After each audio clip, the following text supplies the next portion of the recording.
red teams. That's what they do for a living. They socially engineer their way into companies when the red teams are there when the company hires a red team to audit them.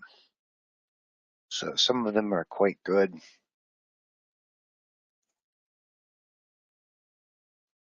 People are familiar with whaling.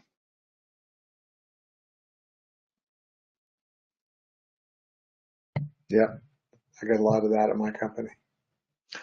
Basically spearfishing, but hey, targeting the C-suite. And as I was saying earlier, like Fat Pipe had a business that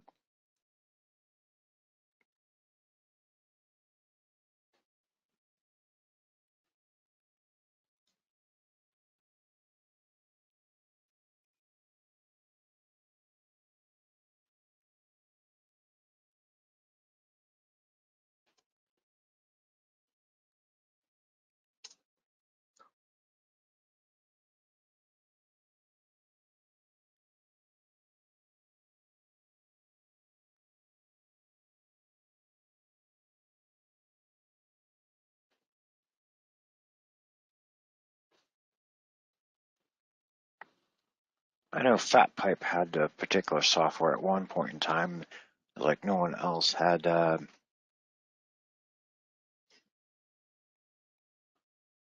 particular piece of software, but it looks like everybody else has started making it because they were like the only ones for doing it.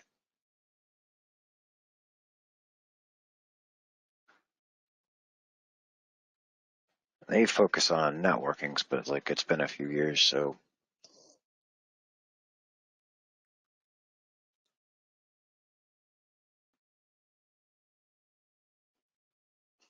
Yeah, this one here, like they automate the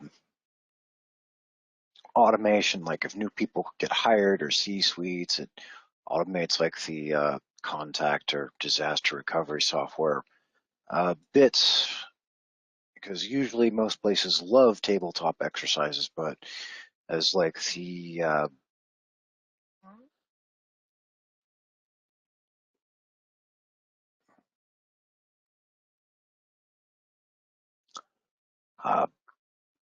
it can also send out alerts to employees like, hey, this active shooter, tornado.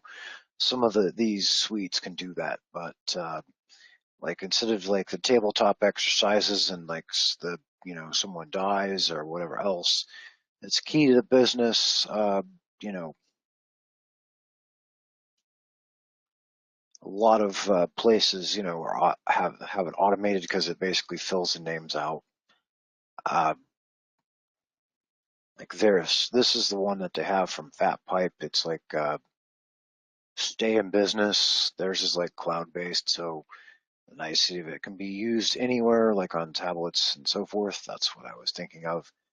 But it has like this or that, and it also can page people that, hey, we've had a tornado blow over our building, or hurricane, or whatever. Stay home, or COVID's here, etc.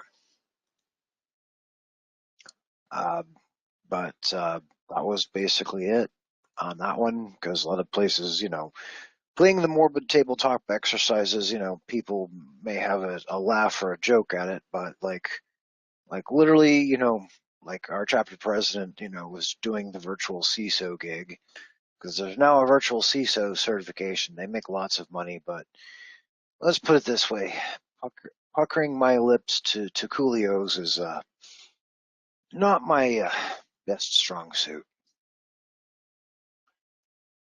Some people have the patience for it. I don't.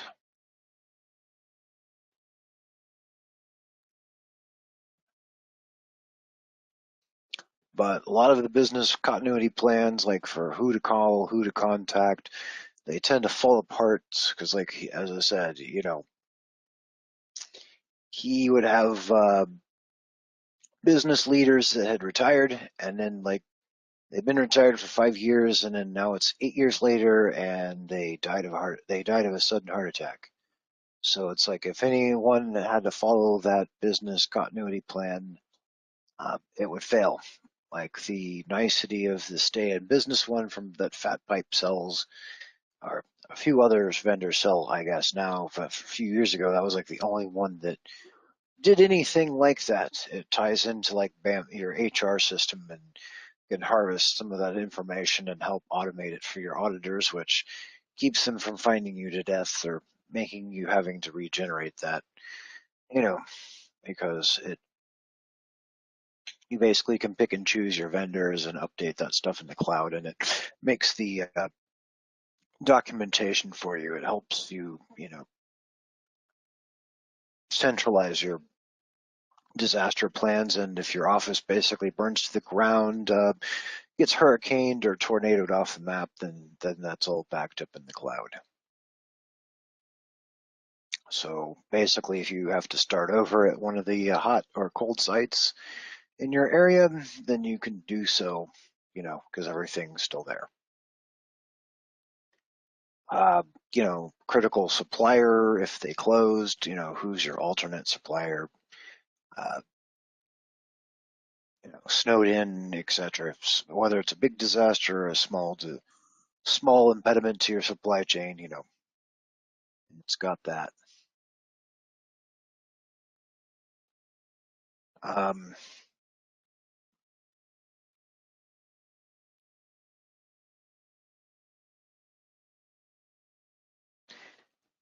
Basically, a lot of places, if some sites are down for a certain amount of time, they're losing tons of money. So it's basically how much can you be down? What's the minimum tolerable, restore, and then how long for full restore?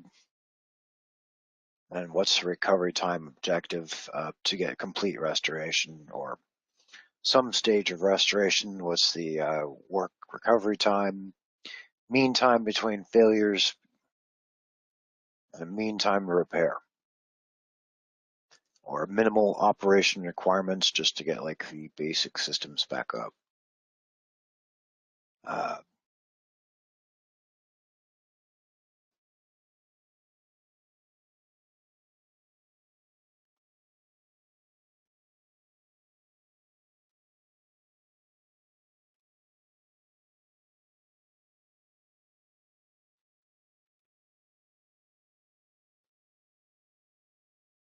GDPR fines can be kind of nasty.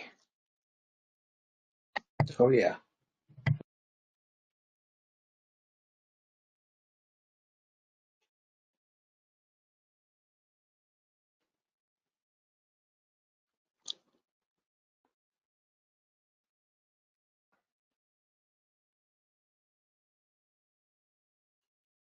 And it looks like they've got a new acronym for, the opposite of CIA is DAD.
All right, here's the other ones that I glossed over for as far as security models. For Bella La Padula, confidentiality, mandatory access control, uh, basically simple security property, no read up. Subjects with secret clearance can't read top secret data. Security property, no write down. Subjects with top secrets can't write, top secret information to secret folders. So it describes basically filtering of any system of classification data. BBUV, as far as integrity, no read down. Subjects with top secrets can't read secret data.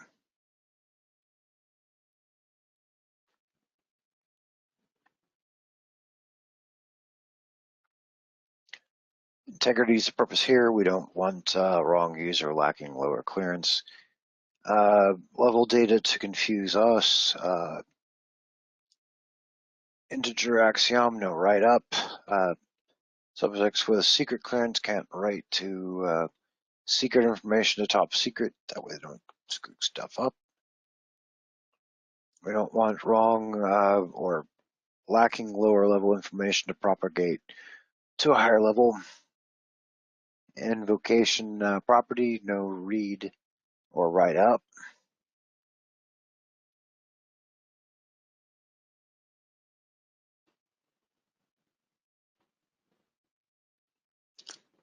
Lattice-based access control. Subject can have multiple access rights. A subject with top secret, crypto, chemical would have access to everything in this lattice. Subject with secret crypto would only have access to that level. A subject with top secret chemical would only have access to chemical in top secret and secret. These are vastly more complex in real life. Graham-Denning model, objects, subjects, rules. 8 rules can execute on an object are transfer access, grant rights, delete access, read object, create object, destroy object, create subject, destroy subject. That's pretty much like databasing models to me.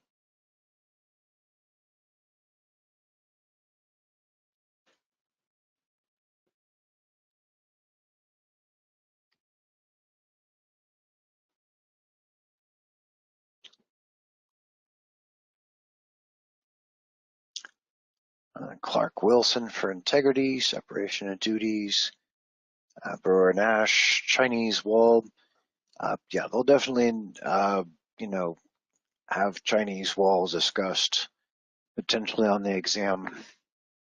Like if you have lawyers at a law firm and one's handling one's case and then the other one's handling another team's handling another case, i.e. if one law firm represents 2 companies and both companies are using the same firm to sue each other.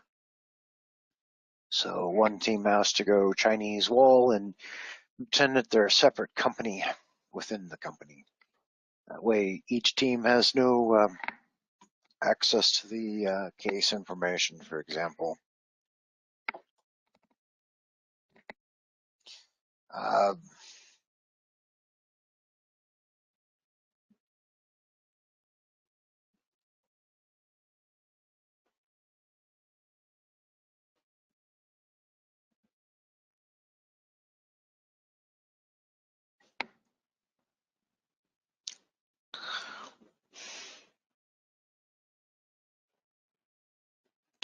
Zachman framework for architecture, they may or may not include on your exam.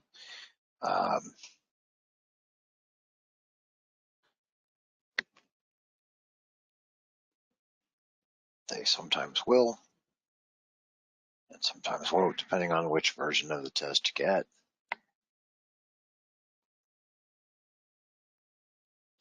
Or at least have some mention of it.